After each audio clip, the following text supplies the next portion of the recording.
Welcome to the Huntress channel.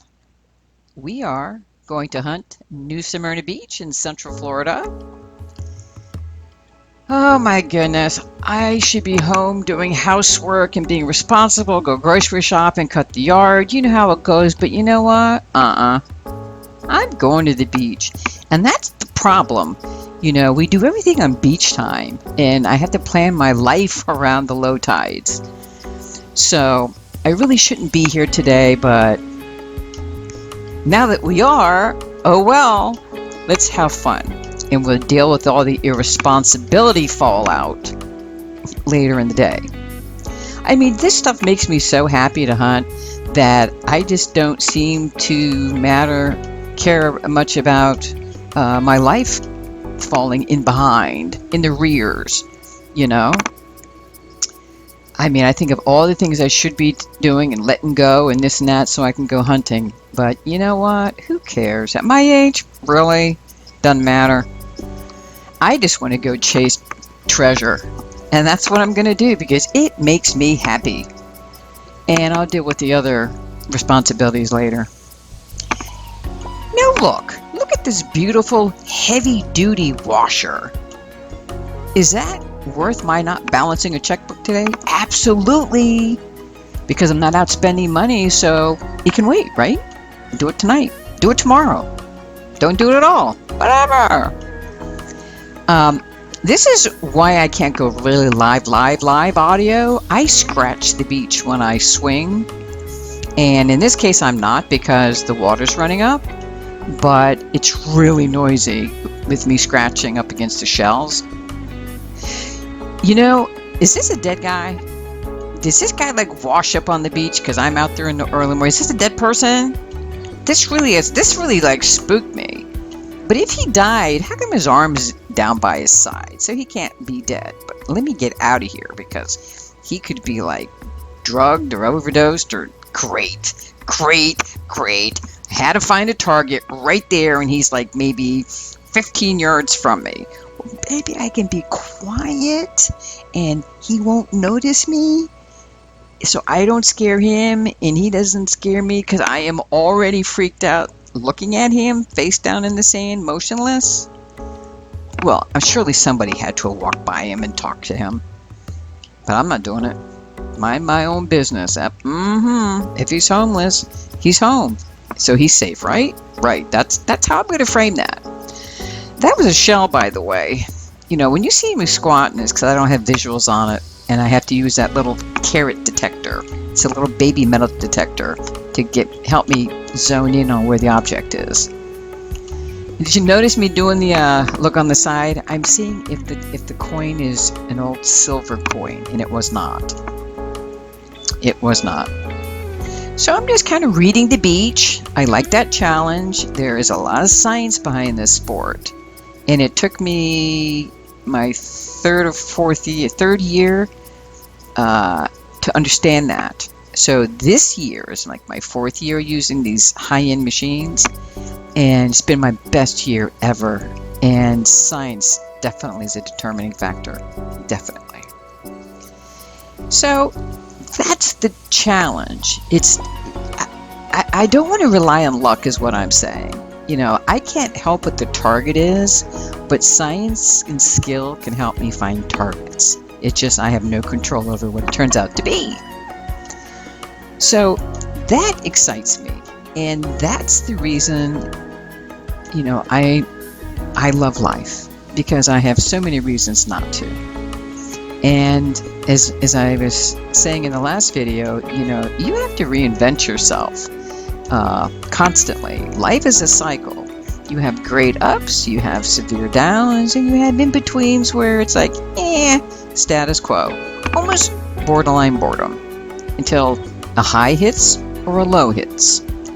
In my case, I have medical issues that I'm just glad to be out.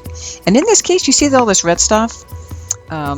That's a protector around the screen so you don't scratch it when you lay it on the side in the driveway washing it. And the other thing below it is a way to balance the weight of the detector and not pressure your hand.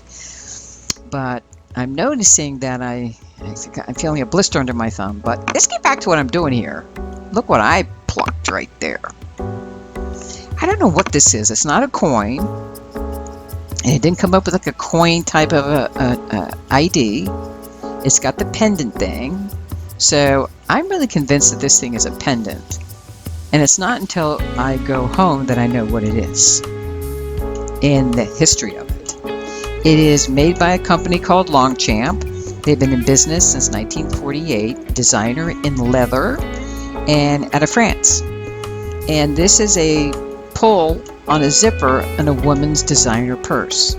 And as it turned out, it's counterfeit. This zipper pull is one of the things you look out for counterfeit Longchamp pocketbooks. And this clearly failed the test and clearly passed all of the aspects in the those things that you look for when you're looking for counterfeits. This had all the things that scream counterfeit. So I feel bad for that lady who got that pocketbook. But I mean, what are the odds is you're going to find a piece of counterfeit part of a designer pocketbook from a company in France? I mean, really? Okay, exciting. To me it is. To me it is. You know, it's great to get outside and be active. And how do you not feel better when you get out of the house? And sometimes we need a reason to get out of the house other than those things that don't excite us. You know, like things that we do all the time, like, you know, grocery shopping, you know, whatever you do. So this sport, even though it's kind of an isolationist type sport, this is interesting. This is where are you going to spend your eternity coin? It's got a passage on the flip side from John 3:16, and there's so many words. It'd take me probably 10 minutes to figure out what they all say because it's kind of worn and dirty and tarnished. But this is the one side that says, you know, something about where will you spend your eternity. So there are people that find these things. You know, they're not uncommon, but they're not common.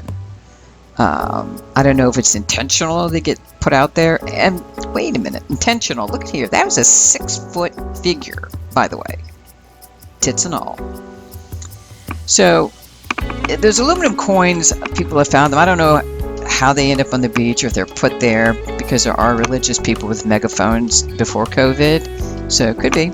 Now this was a visual find. This is a piece of real jade. It's on a string and it's Asian, Orientally, only because I lived in Japan for 2 years. And a piece of it's broken. So it wasn't found in the detector. It was found as I was walking through the water. I saw the string and under the sand was the jade.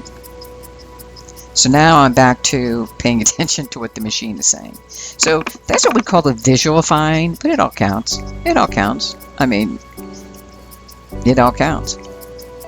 But in the water, I like this. It's one of my favorite places because it's a more difficult extraction, and you have to have a lot of patience, and you have to be pretty precise and exact and cognitive, a bunch of stuff, and it keeps people from coming up and breathing on me during COVID if I'm not wearing a mask because it's 105 degrees out on the beach, and asking me what the best thing I ever found. I mean, you're going to risk giving me COVID to ask me that? I mean, honestly, at least 2 people each hunt will ask me, which means I put myself in a vulnerable position so they could get to me.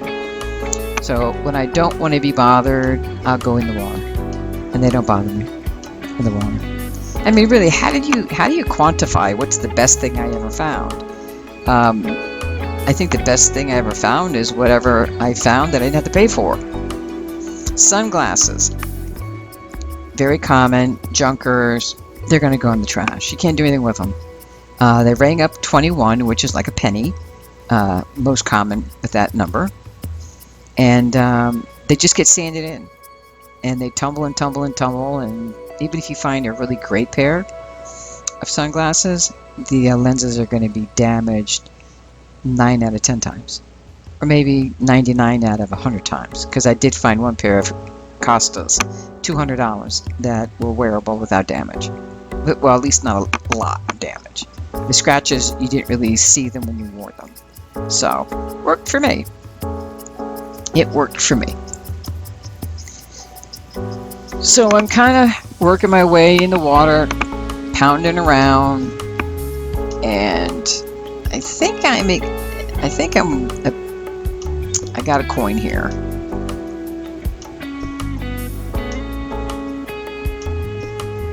Yep, a modern nickel. Okay, it adds up. I mean, at the end of the year, we've had several hundreds of dollars, $3 to $500, $600 to change every season. It's worth it. Penny makes a dollar. So a couple feet from that was another, a modern quarter. Yes, I have found real silver under the water, and they've only been mercury dimes. Never found a silver quarter yet. I haven't even found a $50 yet, and I have found a lot of coins. Okay, I'm about to be done for the day, and you can tell I'm trying to use the water nearby, and damn, I thought I had it. A little bit of wait.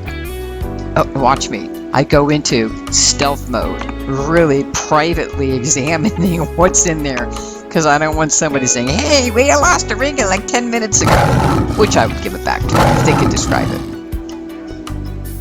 Did you hear that growl? That's red meat for the Huntress. The fireworks, the ring, that's a size 13. That is a tire rim. That is huge. Well, I can't believe I just got that. There's writing in it. Stainless steel. Now let me tell you, those are 6 black diamonds. They are real. And the company that sells this ring is icecarats.com, C-A-R-A-T-S. And they have the same exact ring with all the specs. And my machine, Diamond Tester, tested positive. And the description from the icecarats.com also said they were authentically real black diamonds. So who thought a junk metal like stainless steel would hold diamonds? But I have found 10-karat gold rings that have cubic zirconia. So go figure. So you have to come home and examine things. And this is what's kind of nice about being able to talk to you while you're watching it, because I can tell you what these things are instead of promising you what they are and then never coming back and telling you what they were. So as you can see, the sunglasses and the junky iron and the little telephone ear thing and Bluetooth thing and coins, you know, quarters, dimes, nickels, pennies. You can see the stainless steel diamond ring, the Longchamp zipper pull, the jade, 10 stakes, bottle caps, pull tabs, pieces of old aluminum cans, a little lead sinker, typical beach stuff. But you know what? You wouldn't have known that if you didn't get that. And that is living life large. And for that, I have gratitude.